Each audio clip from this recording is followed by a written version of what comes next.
one will be given by Carmine Putignano. I hope I pronounced it correctly. More or less. Called the working title of a rational energy-based boundary element approach for 3D adhesive contacts. Now the floor is yours. Thanks for the kind introduction. I'm Carmine Putignano from the Polytechnic University of Bari. And today my presentation will focus on adhesion and adhesive, specifically adhesive contact mechanics. Well, I guess that the motivation is straightforward. We have a variety of applications, either in industry and in biomechanics, where adhesion plays a very important role.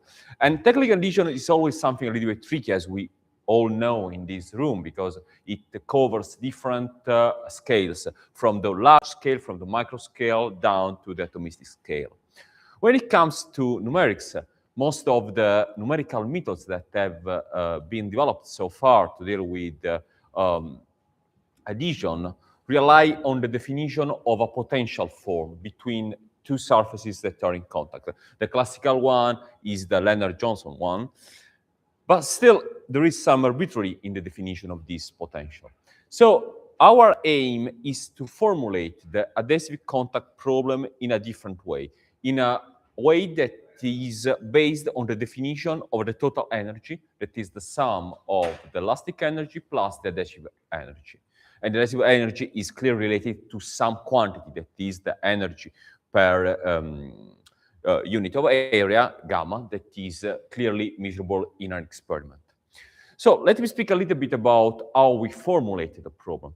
Basically, we have a domain, we have some contact patches, and we have to define, as in any contact problem, the contact patches that solve the contact problem. How do we define these contact patches? We define them by trying to implement an optimization problem. Now, the point is that we are dealing with a domain that is quite jagged and is very fragmented. So what we do is basically to take apart, because we are dealing with rough contacts. So it's clear that each patch, each contact patch is really, really complicated. So what we do is basically to dismount the patches in some sub-patches. And what we do is to define a Fourier series that approximate the border of our contact patch. So now the point is this one. Basically, now the coefficient of these Fourier series are the optimization variables that should be optimized to minimize the total energy. And this is something that maybe is important. How do we choose the number of coefficients to optimize? Basically by setting the R square of the fitting of the border in such a way that the border is fitted in a very accurate way. So let me go fast, and I promise that I won't bother you with too many details related to the implementation. But let me just be quick and give you an idea. Basically, we take each cluster, we define each cluster, we fit each cluster with a Fourier series. Then we can solve the displacement and the stress fields by means of a classical boundary element method, because we are in linear elasticity. And then what we do is to, once we have the stresses and displacement fields, we can write the adhesive energy and the elastic energy, and then we can, basically minimize this energy. This is the scheme of our solving procedure. Now, let's look at some results. Let's start from the very classical benchmark, that is the JKR model, where basically what we do is to find this minimum. And the comparison between the numerical results and experimental results is quite good. Then it's nice to see that also when we look at the load displacement curve, we are able to get a good estimation also of the unstable branch. Now, we can think about more complicated problems. We can, for example, in this case, take two asperities that basically get closer, closer, closer if I increase the load, and at some point they merge. And the procedure, the numerical procedures, seems to be quite robust. Then what we can do is to go to a further level of complexity and play with rough surface. Actually, we were using a rough surface that was used some years ago for the so-called contact challenge. And what we do is to compare our result, that are the green ones, with other numerical results that were carried out with this potential approach and with some experimental results that are these crosses. And actually, we are quite happy because we have formulated the adhesive problem in a completely different way, but we obtain results that seems quite reliable. And these are some qualitative results. So basically, we are pressing, we are increasing the contact area, and clearly the contact area is growing. This is a comparison with some experimental results that are reported with red borders, and the comparison would say that is quite good. Just to give you, I'm going quick, but just to give you an idea of what we have done with this methodology. Basically, we have formulated the contact problem at the rough scale in an energy-based formulation. This allows us, for example, I have shown you what happens in the case of the adhesive contact mechanics, but maybe we can study with the same approach, but changing the form of the adhesion, other problems. For example, when you have liquid-solid interaction, and then you have, for example, hydrophobicity or electricity. Because the point is this one, that as soon as you have an approach that does not depend on the definition of a given potential between the surfaces, but it really carry out an optimization procedure in terms of energy, you can replace the adhesive energy with any form that you like. So you can study different problems. But today I would like to show you something a little bit more difficult that is still related to this methodology. What I want to do is to move from the elastic case to the viscoelastic one. In the viscoelastic one, there are some weird phenomena that have been documented for a very long time that can explain in a very simple way. Basically, what we have in this case, in this Barkin-Maggi experiment, basically this is the classical JKR solution, and this is a rolling experiment. What we show is that the contact area grows up. It is somehow counterintuitive if you have a relative motion between the surface.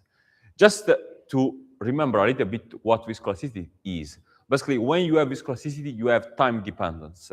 And the easiest way, apart from the creep and relaxation function, the easiest way to look at this is to look at the viscoelastic modulus. What do we have in this case? We have two elastic regimes when we have very low frequency and very high frequency, the rubber and the glassy one, and in the middle we have the proper viscoelastic dissipation. There is an issue. When we add to this system adhesion, we cannot use the simple approach that we have implemented before. We can just minimize the total energy. Why? Because in this case, because of viscoelasticity, we have a quantity of an amount of energy that is dissipated. So we cannot just carry out a minimization approach. What we should do, actually was done in the 1D case at the beginning, is to say, okay, let's try to do a local balance of the energy. We say that the work that is done, that is the sum of the elastic energy and the non-conservative work that is spent, that is dissipated into the bulk of the system, must be equal to the area that is created. That is a classical result in fraction mechanics. This was made in 1D by carrying out this equilibrium, this balance at the closing crack, at the opening crack. What we have tried to do is to extend these results to the 2D case. So we have a given area, and then the adhesive part is split in different patches. And what we have here is that we should still have this balance between the work that is spent is like the principal gravitational work and the adhesive contribution. I think that here the approach is nice because we shouldn't postulate any dependence of delta gamma on the sliding speed. It is just a kind of local energy balance that is done for each patch. Now, let's look at the results. And let's start from a simple case where we have a sphere that is in rolling contact, and I'm keeping constant the normal force. What I have on the left is the adhesiveless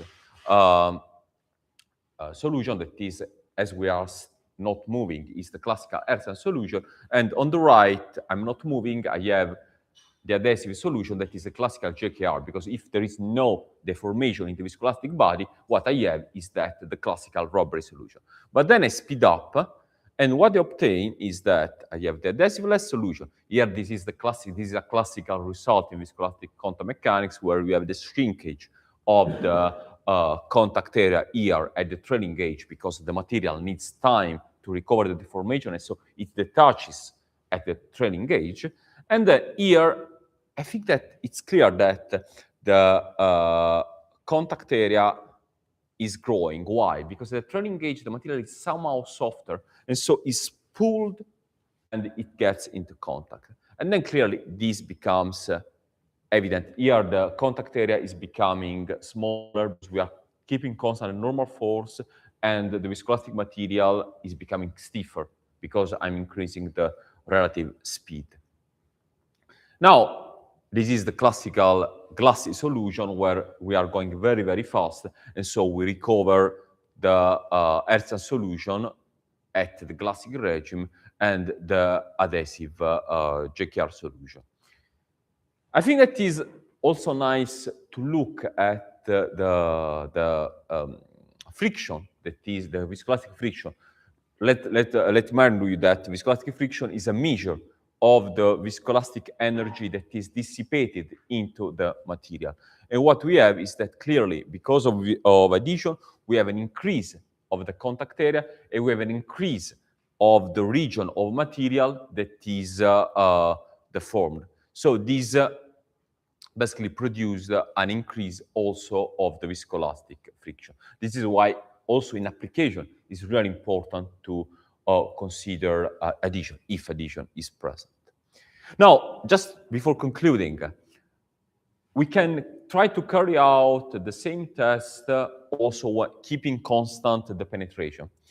And we have qualitatively similar result in terms of adhesiveless contact area and adhesive contact area. And I think that here is nicer because we can clearly compare what as we are controlling the displacement, we are controlling the penetration, it is easier to compare also in terms of displacements what we have in the adhesiveless case with what we have in the adhesive case. So we see this nice neck here that is indeed due to the viscoelasticity. And clearly you realize that also when the speed is growing, what you have is that basically here the material that in the adhesiveless case will tend to detach because it has been deformed, so it should have time to recover the deformation because of viscoelasticity. But there, because of adhesion, it is pulled in contact. And this is why the contact area, the overall contact area, grows. And clearly on the left, you have the pressure distribution where the spikes here are clearly, the negative spikes are clearly present like in any JKR-like adhesive model. With JKR-like, I mean that we are in a short-range adhesion. And then what I think is that also in this case, we obtain an increase in the contact area and a corresponding increase in the viscoelastic friction. What we have is that clearly in the adhesiveless case, as we are controlling the displacement, we are the same area. In the adhesive case, as we in JKR, you know that the contact area depends also on the modulus, the two elastic limits are different. But here, I think that here, the very important take-home message is that basically we are able to reproduce, at least qualitatively, what was shown in the experiment. So these increase in terms of contact area. Clearly, to come back to the initial part of the presentation, although we are not carrying out a minimization of an energy in a, although we are not carrying out a minimization in a proper sense, because we are not minimizing an energy, we are using the same numerical scheme, because what we are doing is for each patch where we set the balance between the work and the adhesive energy, basically in that case, what we are doing is to minimize the residual error between the two quantities. So somehow we are using the same numerical scheme that is quite robust. Why it is quite robust? Because it allows us by these Fourier, and I'm somehow anticipating conclusions of my talk, because we are somehow translating a minimization problem in a problem where the optimization variables are not the points of my physical domain, but are the coefficients of the Fourier series that describes the border of my contact area. This is very nice from a computational point of view, because your optimization procedures has a quite low number of degrees of freedom that are the coefficients. And we have shown that this works quite well in the elastic case, where we can easily manage a rough surface with many scales, and it works also well, at least in the case of the viscoelastic results are still something that we are working on, but it works quite well also in the viscoelastic case, where we cannot do a global optimization, but we should focus on a local optimization. This way of describing the optimization problem seems to be quite promising and to work quite well. Let me quickly thank the project that is funding this work, and let me thank you for the attention, and here to reply to your question, if any.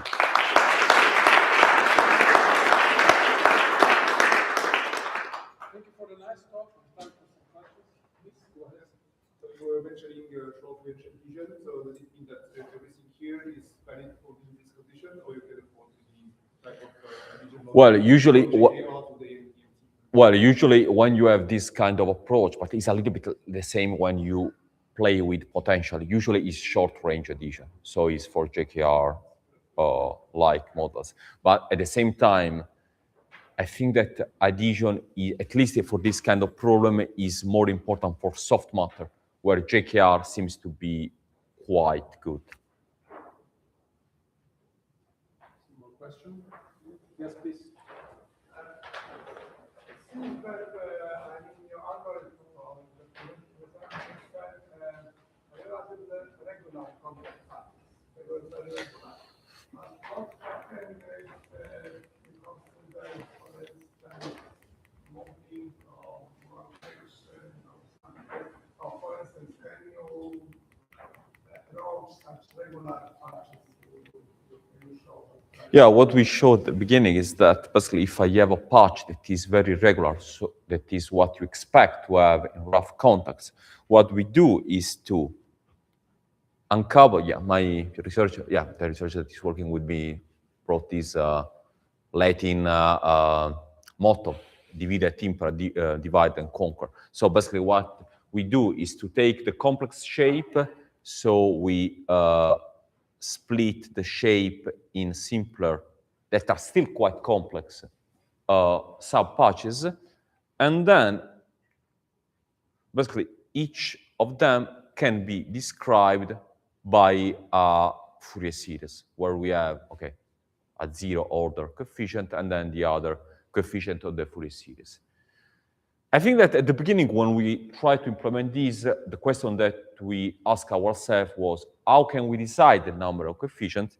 And I mean, the best answer that we were able to find was to say, okay, let's change the number coefficient in such a way that at some point we are able to discretize the patch in a very accurate way. For example, this is a sub-patch of the rough contact area that I have shown you before that requires 18 coefficients to be fitted. Now, these 18 coefficients will be your degrees of freedom in the optimization process to be optimized to minimize the total energy, or in the viscoelastic case, to minimize the local error between the work that is spent by the external forces and the adhesive force. So in principle, to reply, yes, we can manage very complex contact remains. Thank you. We are now running out of time, so let's thank the speaker again.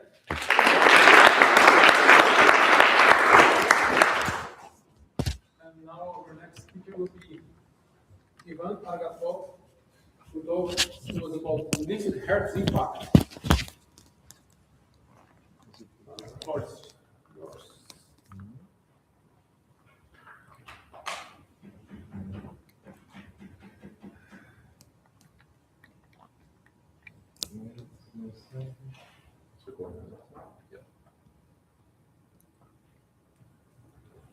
Good afternoon.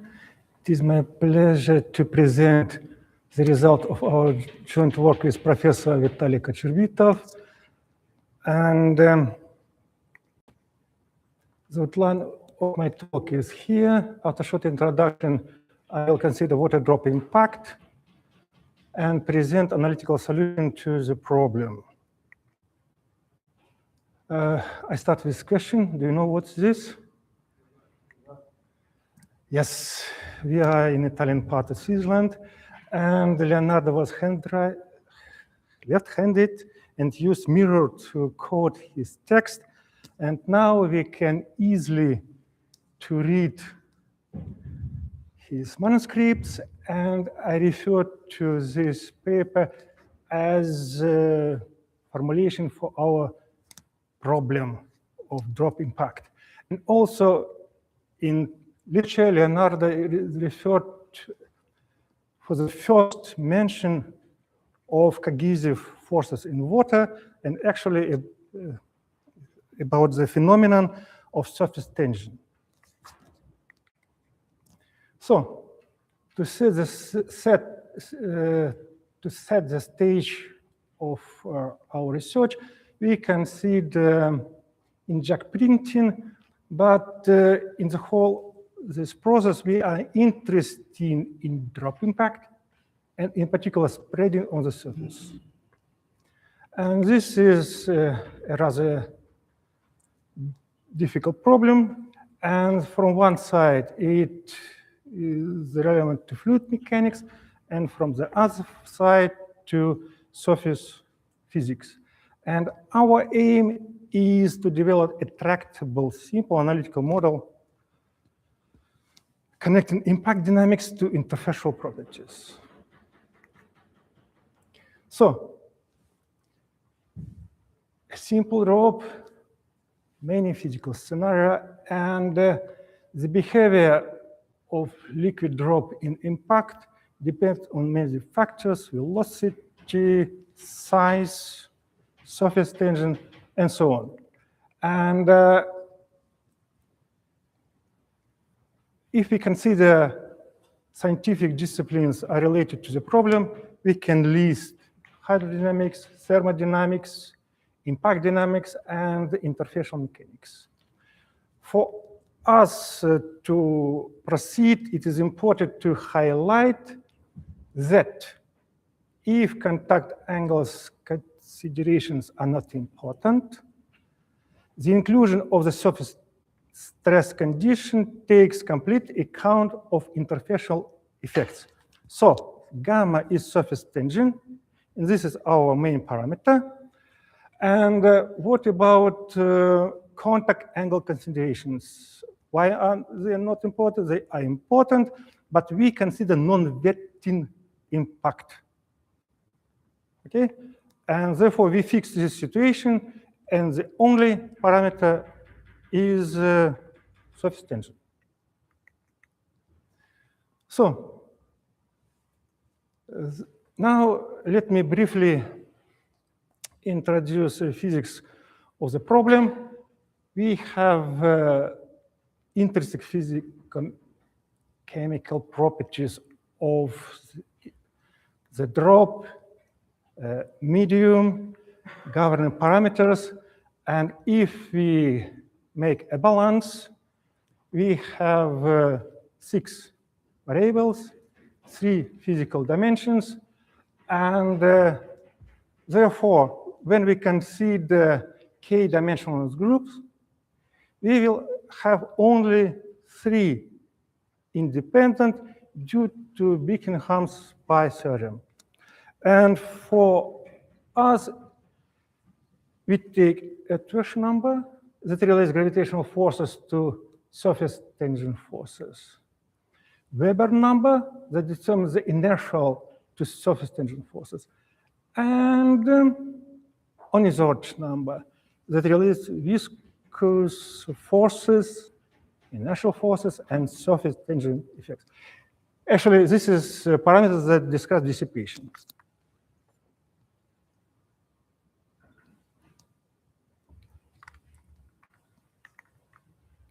So before to go into liquid Hertz impact, let me remind something related to Hertz impact problem. Okay, let us consider impact of elastic sphere on a rigid plate, and as we know, the Hertzian theoretical solution is based on the solution of boundary layer problem. So Hertz theory takes into account only local deformation.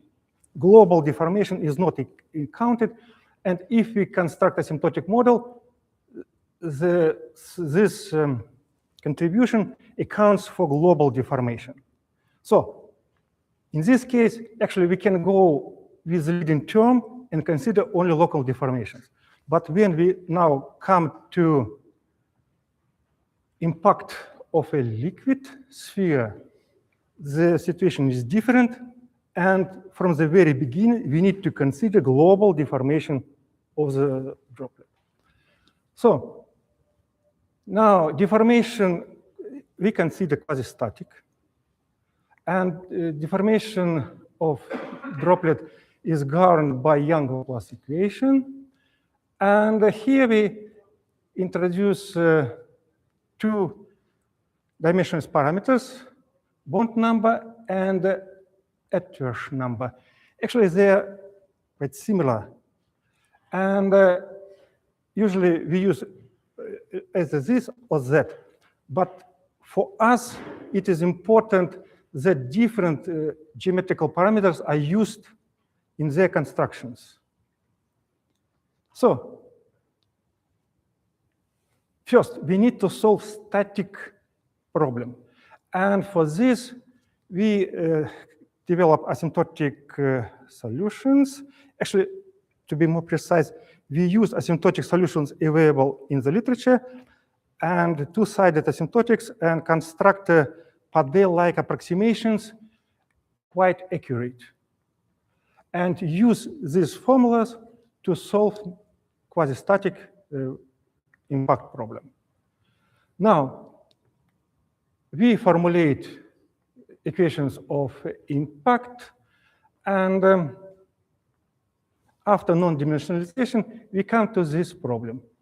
Here, equation contains 2 Twersch numbers, but one of them determines the gravity forces. The second one is a parameterization of contact reaction. So actually, this is equation that is encountered in Hertzian impact dynamics.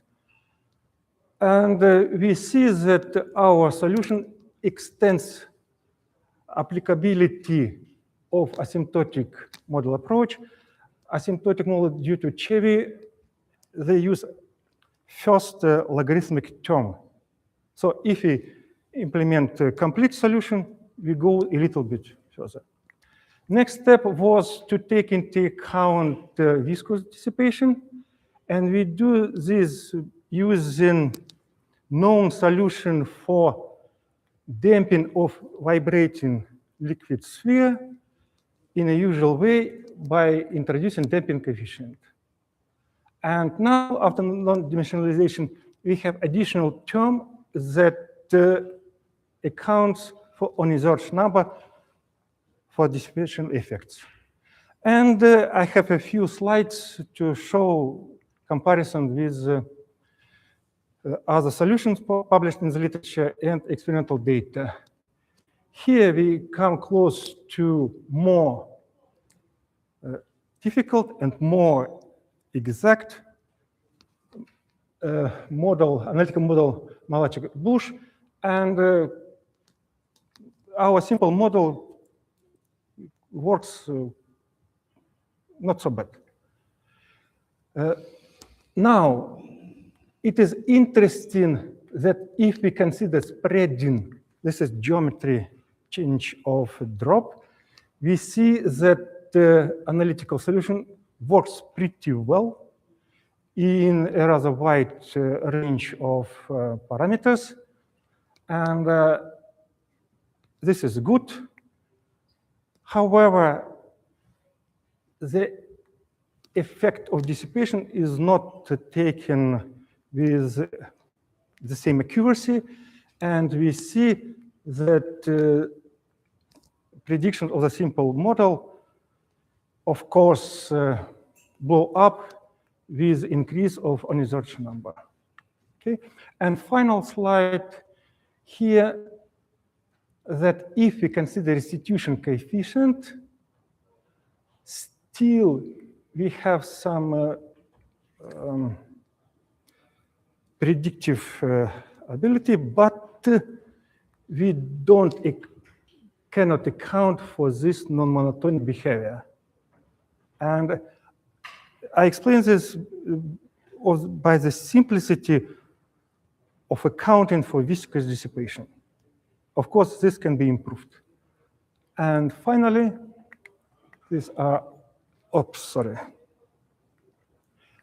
my conclusions, acknowledgements, and thank you for your kind attention.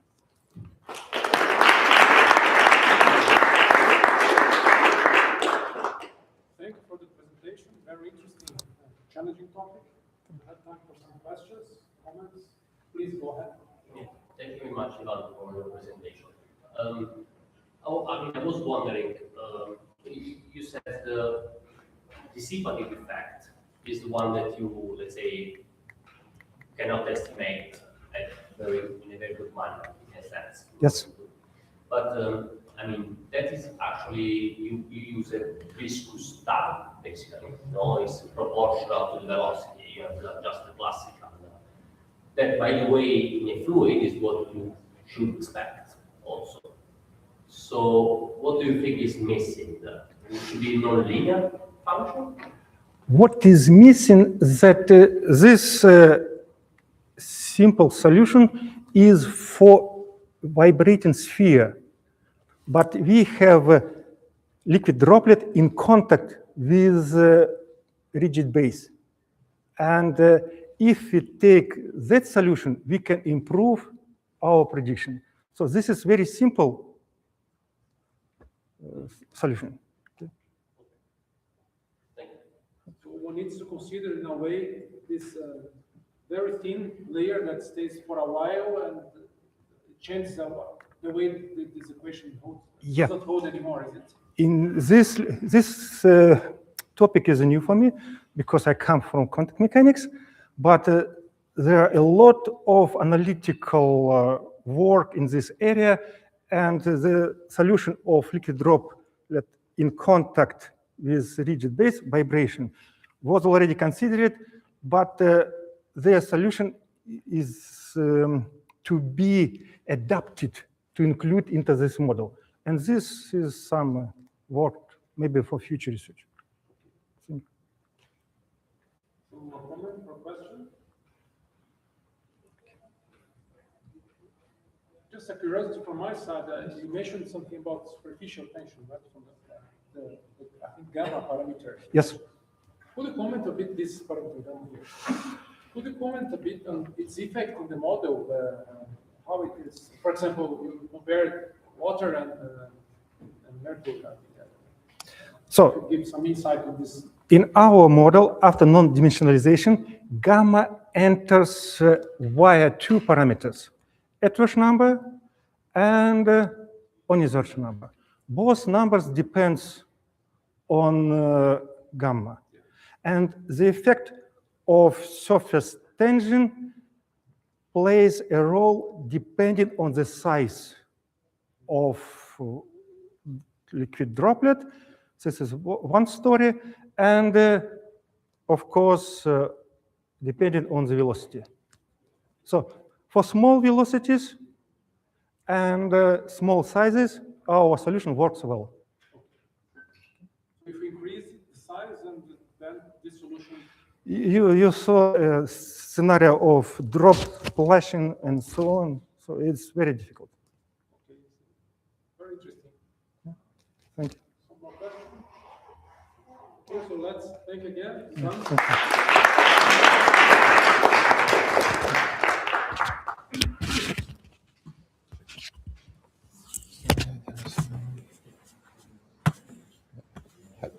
Now we move for the third talk.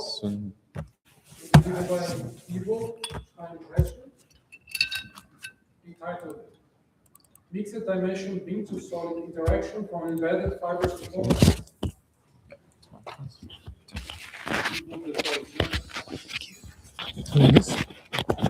Okay. Yeah, so you have the. Okay, so first of all, excuse for my voice. Right, there's still some seats in the front, so if you want to hear more clearly, you feel free to join up. I want to talk to you today about mixed dimensional beam to solid interactions. It's kind of what we've been working on in the last couple of years. I kind of want to give you an overview of what we did, what we're currently doing and planning to do in the future. So, short introduction, what do we talk about? Like what kind of samples? I've brought you some examples here. So in all of these structures have in common that you have components that are thin and long, right? So almost one-dimensional, or not almost one-dimensional. And we make use of that because we model these one-dimensional structures using structural beam theory. So for all the engineers here, it's basically the nonlinear equivalent of what you learn in Engineering Mechanics 1. So you can see we have the differential equation for the beams. It's a one-dimensional differential equation, but it has 6 local degrees of freedom, so positions and rotations. And the surrounding structures, in this case a volume, so in this case we consider a beam embedded inside a solid volume, simple three-dimensional nonlinear elasticity. And then the question is, so how can I embed this beam structure, this one-dimensional structure, inside the three-dimensional volume? And we do that with a coupling approach. So we say we want to couple all the points along the beam center line to the corresponding points of the solid volume. And here you can see the coupling constraint. How we do that? We use water type approach. So we start, and this is one configuration that you can get, and I hope it's obvious. Non-matching grids are like the general case. So it's very seldom that you will find a case where the beam nodes match your solid finite element nodes. So we have to look at methods for non-matching grids. We use the mortar method. Very short how we do that. So we start off with the constraint equation. Simply say the displacement should be equal. We multiply it with a Lagrange multiplier field. Turns out to be a distributed line load, so the coupling traction. We integrate over the domain, over the one-dimensional beam centerline domain, and we get the Lagrange multiplier coupling potential. And then, as you always do, variation of the potential gives the contributions to the weak form. And then we need to do a interpolation of the Lagrange multiplier field. Topic on its own, we simply use most of the time piecewise linear shape functions on the beam domain, and that works quite well. And then you get the discretized weak form, and then you can bring everything together. Yeah, and I forgot, so since my voice is very sore today, I'll show you a lot of videos, so I don't have to talk that much. So we'll start off by this first example. We have the structure with the embedded beam, and it's loaded from the bottom. And we can see it deforming, and it's basically as we would expect. You can see the coupling tractions marked with these arrows. So that's very nice. Then we look at a different example, same structure. Now we change the loading. Now we put the torsional load on the embedded fiber. What you see here are simply the cross-section orientation, so no forces, simply so you can see the rotation of the cross-section. And then if we do that, okay, well, the fiber twists, but nothing happens. So that's obviously not what we want to have. Now one could say, well, fibers are very seldomly loaded with twist loads, where I would say, well, I'm not sure if that's the case, but still, so let's look at a different example. You have a cantilever type structure, and you have this embedded curved beam, and load it. And then at some point, due to this pre-curved beam, it becomes unstable, and then it switches, and then you have this instability inside of it, which also obviously is not what we want. So what can we do to fix this, or why does this happen? Up until now, we simply said we couple points of the beam to the solid. But I already said the beam has 6 local degrees of freedom, right? So we also have rotations of the beam. We also need to count for those rotations and couple them to the solid. Also, that I could give a whole talk just on this, but you can suitable deformation measures that you can then constrain to couple the orientation of the beam to the solid. And in this case, it turns out that the relative rotation vector is such a suitable deformation measurement. And then we can look again at those 2 examples now with rotational coupling. And now behaves as we would expect. So we twist the fiber and we twist the surrounding matrix. And also in the second case, the instability is gone. So now you fix it, and then you don't have this twist instability. Okay, so until now, I've only shown you, so I've shown you problems where the beam was inside of the solid volume. Next step, we move inside of the solid volume and then couple it to the surface of the solid volume, or we can also directly couple it to the surface of a shell. And you can see now the normal vector on the surface enters the kinematic equations, kinematic definitions, and it also enters the coupling constraint. Here you have this additional term, which is computationally and implementation-wise more complex, but in the end it works very similar to the embedded case. And we also do rotational coupling in this case. And then we can look at an example for this surface type coupling. So here we have this structure, so we have a shell or a plate, and we have a reinforcement, and the reinforcement is coupled to the plate, which is loaded from the bottom. We'll compare 3 different discretization techniques. So first of all, we use a standard fully 3D mesh for everything. Here we've used a beam for the reinforcement and a solid shell discretization for the shell. And then here we use a 2D isogeometric Hirth-Wyss shell to model the shell. And here you can see the configuration of this red curve for the different methods, and they match very well. So even though we have very different discretization schemes, everything matches quite well. And I mean, if you compare this model to this, I mean, I think the factor of number of degrees of freedom is like 1,000 to 1. Yeah, and so we did the coupling to the surface. So everything until now was like fully coupled. So basically mesh time, if it's the terminology, we used surface-to-surface problems. Now we go to a step further, and now we look at contact interactions. Okay, so now we replace the coupling condition with a unilateral contact constraint.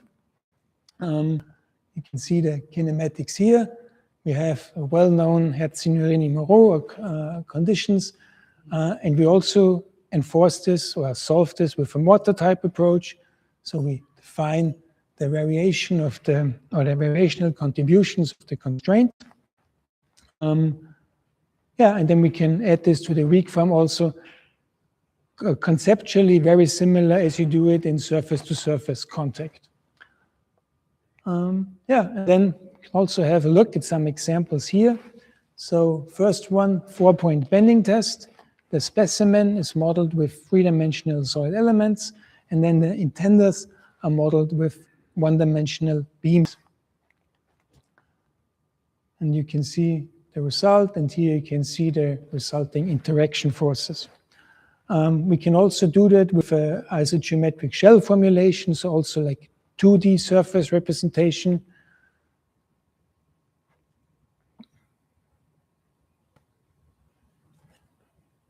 And you can see it's a two-way coupled problem because the beam also deforms. Here we have a nice example that we're looking at in some projects. So a lot of medical devices are made up out of wires. So stents or flow diverters for your brain, they are made out of wires. And it's a perfect use case for using beam elements. So here you have an artery. This artery is blocked and you want to hold it open. So you insert the stent, and inside you'll see in a second, you can't see now, is a balloon.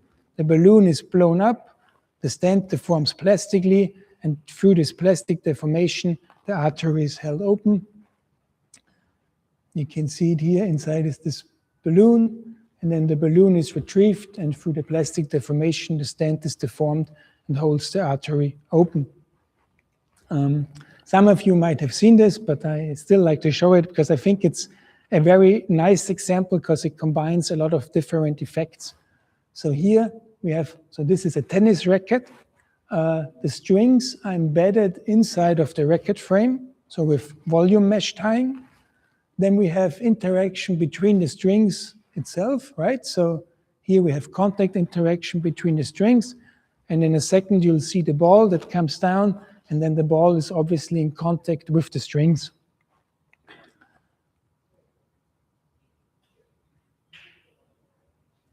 Yes. So you can see highly dynamic process, and I mean, I don't know the exact number, but I think it was like 150,000 degrees of freedom. But if you would model the beams like with 3D structures, then you probably use your method. But so it's still like with relatively little degrees of freedom, you can manage those simulations. Yeah, and so up until now, this was kind of the things we did the last year. So the paper on the contact, beam to solid contact, is currently in preparation. And this final slide, I want to give you kind of an outlook of what we want to do in the future, of what other applications for these methods are. So I didn't go too much into detail about this, but one big issue is that we only couple along the beam center line. That's fine as long as kind of the beam is small or the beam cross-section is small compared to the surrounding structure. But if the beam cross-section gets larger, then we make an error. And you can see that nicely with this example. So we consider a rigid disk embedded inside of this solid plate. The plate is fixed at the red boundaries. Sorry. So the plate is fixed at the red boundaries, and we move up and twist this rigid inclusion. Now, if we use the method that I've just shown you, we get the following result. So the rigid disk, which is modeled as one rigid beam element, is moved up and twisted, but obviously this embedding is not adequately represented. And actually what you get here is you get a singularity, because the coupling traction is a concentrated force. So if you would refine this further and further, you would get actually infinite, depends on the boundary conditions. But anyway, here you have a singularity, which is not what you want. Especially not in this case if the cross-section becomes larger. Also, rotational coupling doesn't help here. So one idea that we have is to use, let's say, not 1D to 3D, but 1.5D to 3D approach, where we use a Fourier-type ansatz for the Lagrange multipliers on the surface of the beam. This has the nice property you can do a split and a projection back towards the center line of the beam. And in these preliminary results, we did this for this rigid inclusion. And we look in the first case. So here we have a Fourier mode 0. So there's one constant Fourier mode. And then the solution looks like this. Okay, so still not very good. However, we did get rid of that singularity, right? Because we enforced this constant term to be represented accurately, and we don't have this pinch here anymore.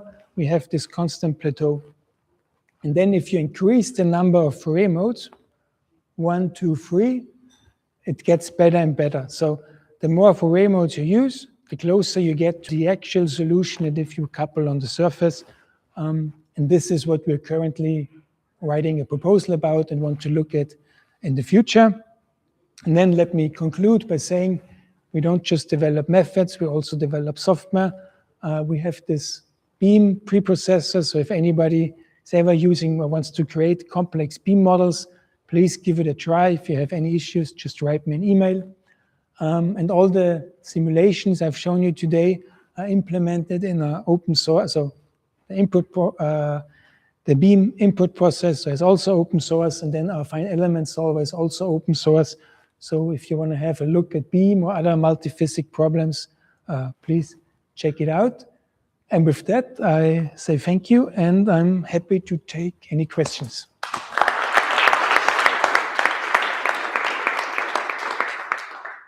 you very much. Nice talk. Have time for questions, please. If I understood it right, you said in the beginning that the beam doesn't necessarily fit with the element. Mm-hmm. But have you done any experiment that you have the same mesh and comparing when it goes through an element and at the boundaries? Mm-hmm. Do you see a difference? No, because you have this singularity in there. So you have... You say no and you have the same similarity? No, because so you would expect it to be better if it matches the edges of a solid element, right? No, but I'm not talking about better. Is there a difference? No, it's pretty much the same. So there's no difference. But actually, so one maybe would think it would be better if you would align with a solid element edge, but actually it's not, because then you're able to refine the singularity better, and then it actually gets worse. So in the end, it works fine with the non-matching approach. One more question. One from my side, do we intend to apply this for concrete with fibers? Yes. Simulation. Please, can you give some words about this application? Because it seems to be very good for this, Yeah. at least my feeling. So I'm a mechanical engineer, Yeah. and I have no idea how to model concrete, and that's the issue. But no, we actually did it. So, but as I said, I mean, jokingly, but we kind of, the issue we have is finding the correct concrete model for that.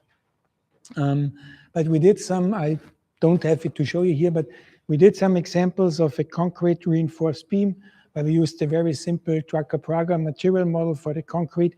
And then you could nicely see that, like in the tension zone, only the reinforcements carry the load, and otherwise, and we compared that with like handwritten calculations, and it matches really well. It's nice that because your Lagrange multiplier field also gives you the traction that Yes. you have along that. Yeah. So this is an important information as well. We can compare it to some limits, like to study the bonding or things like Yes. that. That's also, so we did a very, like, didn't have time to show everything, but we also did, so with these, as you said, with the Lagrange multiply information, it's very easy to implement like a relative slip. Definitely an avenue of nice things to do. Yeah. Some more comment or question? No? So let's thank again Ivo.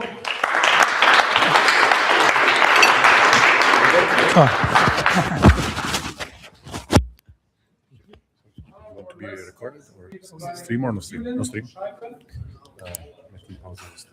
And the growth of the an optimization-based framework to design